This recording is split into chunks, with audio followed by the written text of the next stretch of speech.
가을이 깊어가는 서울 강남 한 고층 빌딩 최상층에 자리한 대한물산 회장실. 넓은 창문 너머로 한강이 유유히 흘러가고 있었습니다. 박정호 회장은 오늘도 이른 아침부터 출근해 업무에 몰두하고 계셨습니다. 대한민국 굴지의 건설회사를 이끄는 성공한 기업가가 된 지금도 그의 얼굴에는 늘 어딘가 공허한 그림자가 드리워져 있었습니다. 화려한 성공 뒤에 숨겨진 깊은 상처 때문이었습니다. 회장님, 오늘 오후에 비서실 신입 직원 채용 면접이 예정되어 있습니다.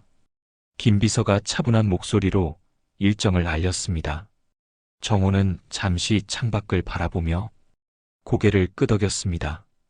그는 직원 채용에 항상 직접 참여했습니다. 사람을 보는 눈이 사업의 성패를 좌우한다고 믿고 있었기 때문입니다. 오늘은 몇 명이나 오나요? 총 6명입니다. 모두 우수한 스펙을 가진 지원자들이에요. 면접이 시작되었습니다. 첫 번째 지원자는 너무 딱딱했고, 두 번째는 경험이 부족해 보였습니다.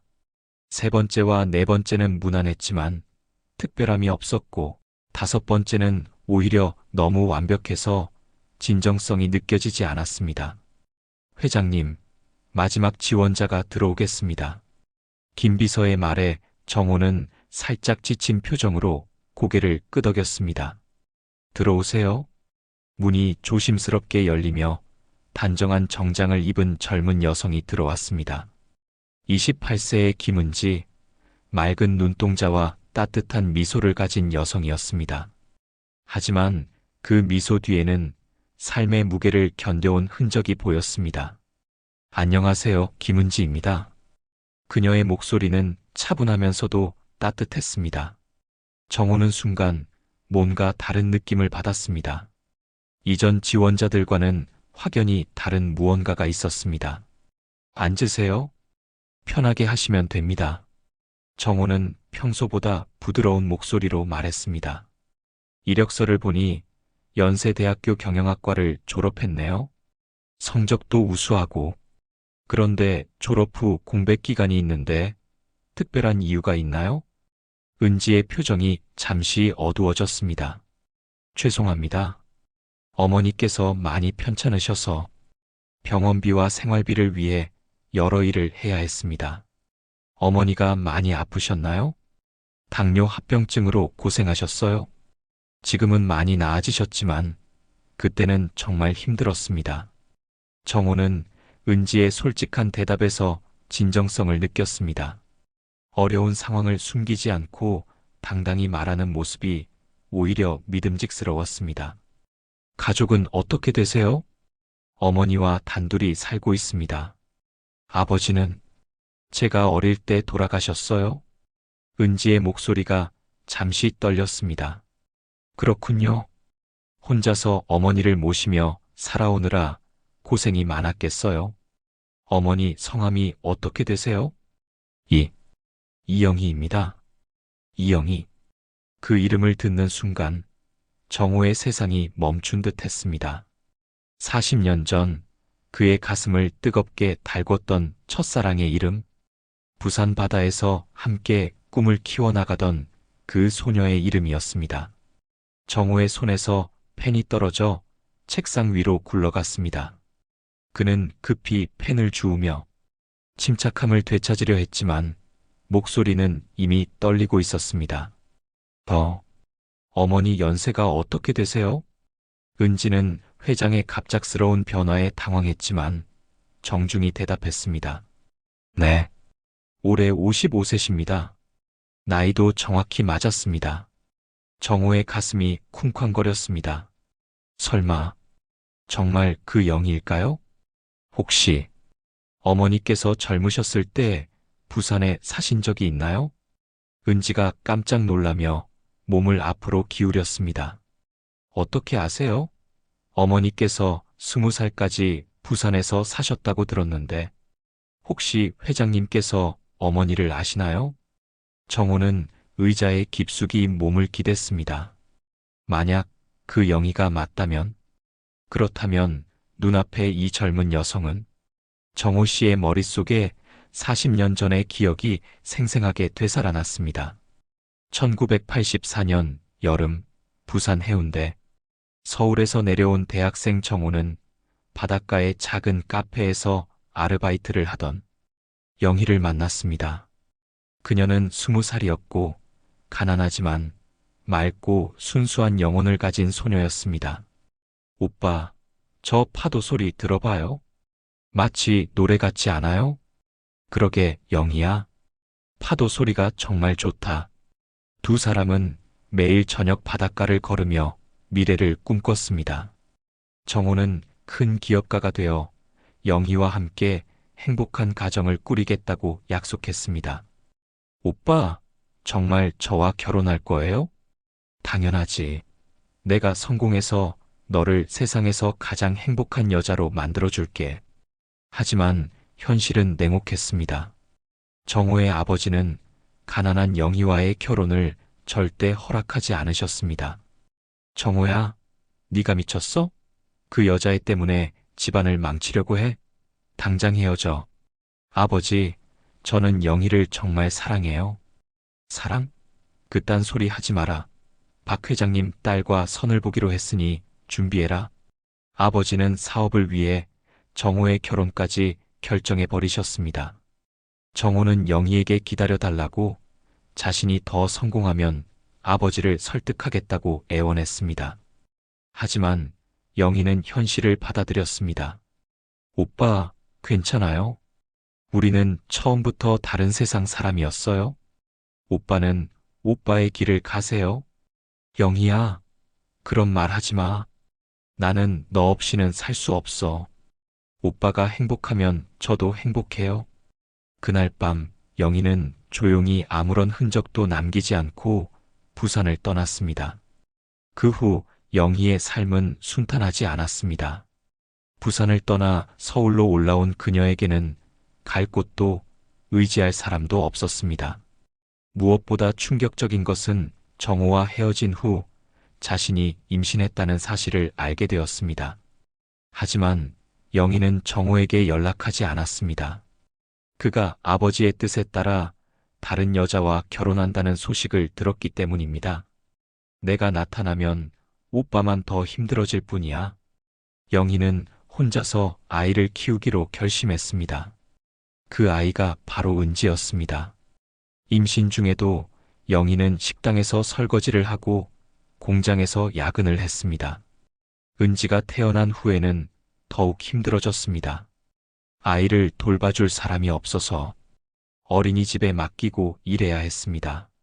엄마, 다른 애들은 아빠가 있는데 왜 우리는 없어요? 어린 은지가 물을 때마다 영희의 가슴은 찢어지는 것 같았습니다. 아빠는 하늘나라에서 우리 은지를 지켜보고 계셔. 영희는 거짓말을 할 수밖에 없었습니다. 정호가 살아있고 성공한 사업가가 되었다는 것을 영애 혼자만 알고 있으면서 말입니다. 면접실에서 정호는 떨리는 목소리로 조심스럽게 물어봤습니다. 은지 씨, 생일이 언제예요? 1996년 11월 3일입니다. 정호는 빠르게 계산했습니다. 영희가 부산을 떠난 것이 1995년 2월. 그렇다면 그때 이미 어머니께서 결혼은 언제 하셨나요? 은지 씨의 표정이 더욱 어두워졌습니다. 어머니는 결혼하지 않으셨어요? 저는 아버지 없이 자랐습니다. 그 순간 모든 퍼즐이 맞춰졌습니다. 정호의 눈에서 눈물이 흘러내렸습니다. 40년간 찾던 첫사랑, 그리고 자신이 존재도 몰랐던 딸이 눈앞에 앉아 있었던 것입니다. 은지야. 갑자기 반말이 나왔습니다. 은지가 놀라며 몸을 뒤로 젖혔습니다. 죄송한데, 왜 갑자기? 정호는 떨리는 손으로 책상 서랍을 열었습니다. 그 안에는 40년 전 영희와 함께 찍은 사진이 들어 있었습니다. 부산 해운대 바닷가에서 행복하게 웃고 있는 젊은 두 사람의 모습이었습니다. 이분이 어머니가 맞나요? 은지가 사진을 보더니 손으로 입을 막았습니다. 어머니 맞아요. 정말 젊으셨을 때. 그런데 어떻게 이 사진이? 정호 씨는 더 이상 참을 수 없었습니다. 은지 씨, 저는 당신의 아버지입니다. 시간이 멈춘 듯한 침묵이 흘렀습니다. 그럴 리가. 어머니께서는 아버지가 돌아가셨다고. 어머니는 나를 위해서 그렇게 말씀하신 것 같구나. 정호는 천천히 일어나 은지에게 다가갔습니다. 은지가 있는 줄도 모르고, 어머니가 혼자 은지를 키우며 고생하는 것도 모르고, 미안하다. 정말, 정말 제 아버지세요? 은지도 눈물을 흘리기 시작했습니다. 그렇단다, 내 딸. 그날 저녁 정호는 은지와 함께 서울 외곽의 작은 아파트로 향했습니다. 40년 만에 영희를 만나러 가는 길이었습니다. 엄마, 저 왔어요. 그래, 은지야. 면접은 어땠어? 안에서 들려온 따뜻한 목소리. 그리고 거실에 나타난 한 여인. 40년의 세월이 흘렀지만 정호는 한눈에 알아볼 수 있었습니다. 영희야? 영희는 정호를 보자마자 다리에 힘이 빠져 소파에 주저앉았습니다. 정호 오빠? 영희야? 정말 오랜만이다. 두 사람은 서로를 바라보며 한동안 말을 잇지 못했습니다. 40년의 세월, 그동안의 그리움, 후회, 사랑이 모두 교차하는 순간이었습니다. 미안해 영희야. 찾지 못해서, 우리 딸을 혼자 키우게 해서. 정호가 영희 앞에 앉으며 말했습니다. 아니에요 오빠. 저도 연락하지 않았잖아요. 오빠가 결혼한다는 소식을 듣고 방해하고 싶지 않았어요. 그때 내 결혼은 진짜 결혼이 아니었어. 아버지가 강요한. 5년 만에 이혼했고 평생 영희만 생각하며 살았어. 그날부터 조심스러운 만남이 시작되었습니다. 정호는 성급하게 모든 것을 바꾸려 하지 않았습니다. 40년간의 공백을 하루아침에 메울 수는 없다는 것을 알고 있었습니다. 특히 은지는 갑작스럽게 나타난 아버지를 쉽게 받아들이기 어려워했습니다. 정말 제 아버지가 맞나요? 28년 동안 어디 계셨는데요? 은지야, 내가 정말 미안하구나. 너가 있는 줄도 모르고. 정호는 은지의 마음을 이해했습니다. 그리고 천천히 진심으로 다가가기 시작했습니다. 시간이 지나면서 그들은 서서히 가족이 되어갔습니다. 정호는 은지가 원하는 회사에 취직할 수 있도록 도와주었고, 영희와도 서로의 마음을 확인하며 지냈습니다. 6개월이 지나자 영희와 정호도 서서히 옛 감정을 회복했습니다. 40년의 세월이 흘렀지만 서로에 대한 사랑은 여전했습니다. 영희야, 우리 이제 정말 결혼하자. 우리 나이가 몇인데 지금 와서 결혼식을요? 나이가 중요해? 우리는 이제부터 시작이야. 1년 후 정호와 영희는 소박한 결혼식을 올렸습니다. 은지가 주례를 서는 특별한 결혼식이었습니다. 사랑하는 아버지, 어머니, 비록 늦었지만 이렇게 가족이 되어 행복합니다.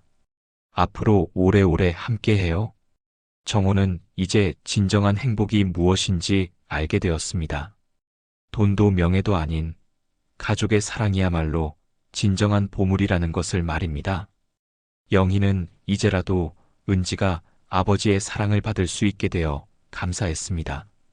그리고 은지는 평생 그리워했던 아버지를 만나게 되어 더없이 행복했습니다. 이제 진정한 가족이 되었습니다.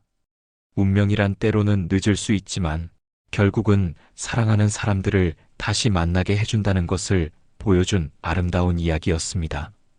오늘 이야기 어떠셨나요? 혹시 지금 이 순간에도 어디선가 우리를 그리워하는 사람이 있을지도 모릅니다. 아니면 우리가 그리워하는 누군가도 같은 마음으로 우리를 생각하고 있을지도 모르죠. 때로는 용기를 내어 먼저 연락해보는 것도 좋을 것 같습니다. 운명은 우리가 한 걸음 다가갈 때 더 빨리 찾아올 수 있으니까요. 오늘 이야기가 마음에 작은 울림이라도 남겨드렸다면 정말 기쁘겠습니다. 감사합니다.